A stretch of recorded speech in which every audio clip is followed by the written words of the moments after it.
The 2024 trout season is long over, but I can look back on some great memories spent fishing with good friends.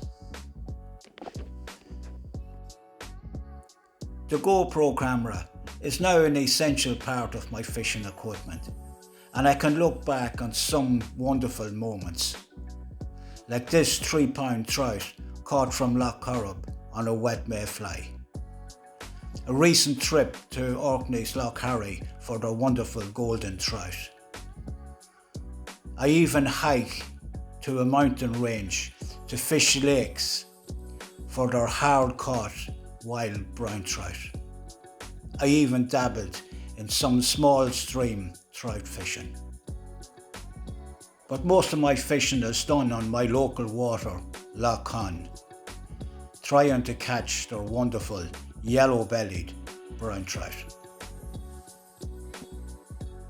The long nights of winter have set in, so it's time to start.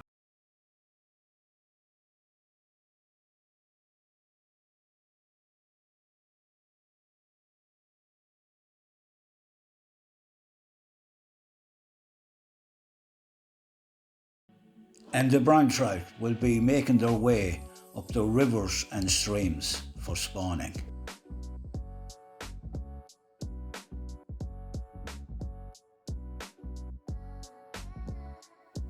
Loch Con is a wild brown trout fishery, and it is solely dependent on good spawning grounds in the rivers and streams that flow into it.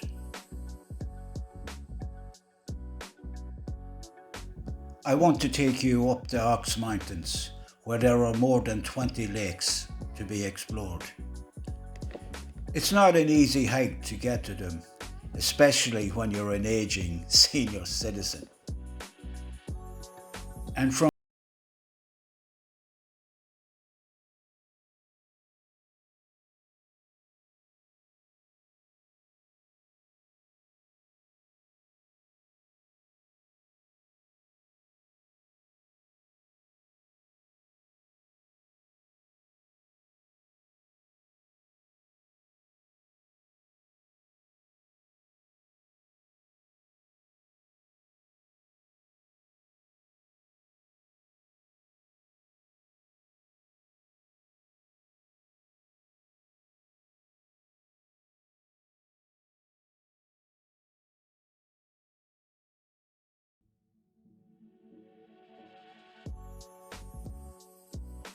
And it's trout like this one is the reason I made this video.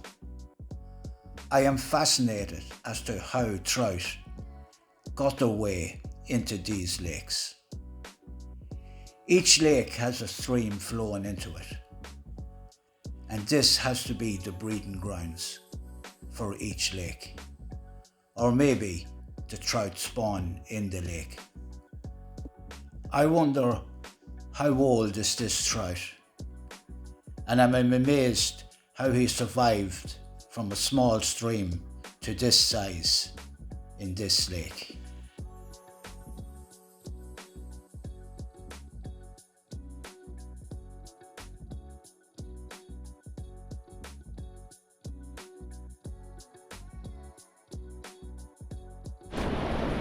It's little streams like these are the lifeline for trout survival in the mountain lakes.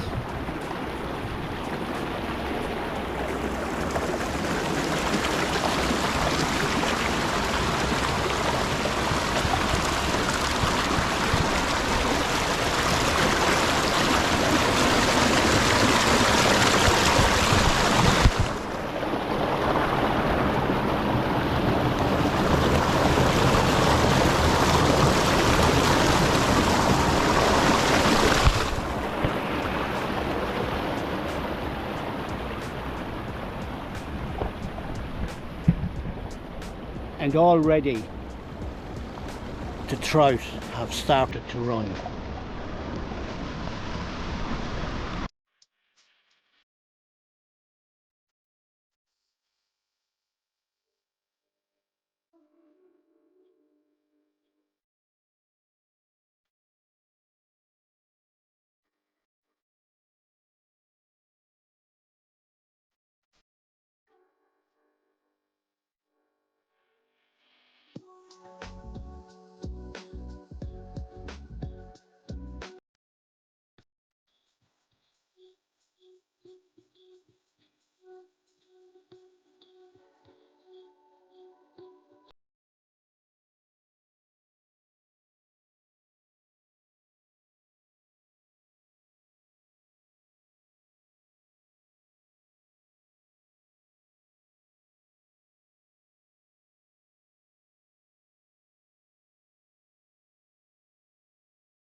start and could possibly end for some of the trout in the mountain lakes.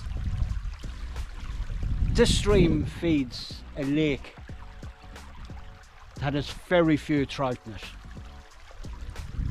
And I've walked this stream a lot, and there are a few patches of gravel here and there that would be adequate for spawning. So you have to get a pair of trout up here. They spawn, and there's a possibility they could die off after spawning, and then their eggs will hatch into the alevins, and then they'll turn into fry and turn into par and drop back down into that lake. I don't know how long that takes, but to survive for maybe a year or two in a stream like this, I just think it's fascinating. And if I walk that direction 2 kilometers, I will come across a beautiful stream that has plenty of gravel. And you have to remember, these streams and the gravel are self-sufficient. They get no maintenance from mankind in any way. But the stream with the plenty of gravel has plenty of trout, albeit small, some good ones, in that lake. Yes, I think these streams can be very fragile to the survival of trout. And here is a fact from the Wild Trout Trust. The majority of trout in the wild will die before their first birthday.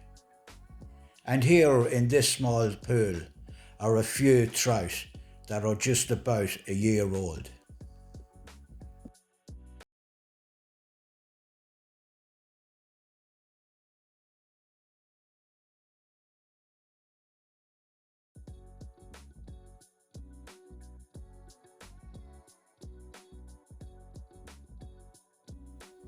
I think I might start panning for gold in this stream.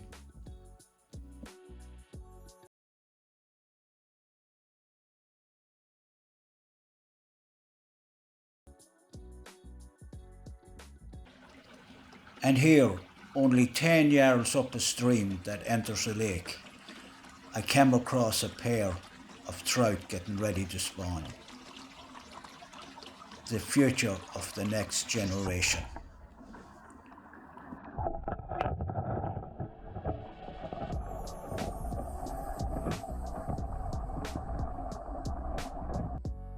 I'm fascinated how trout can survive in these small streams, especially when the water is low.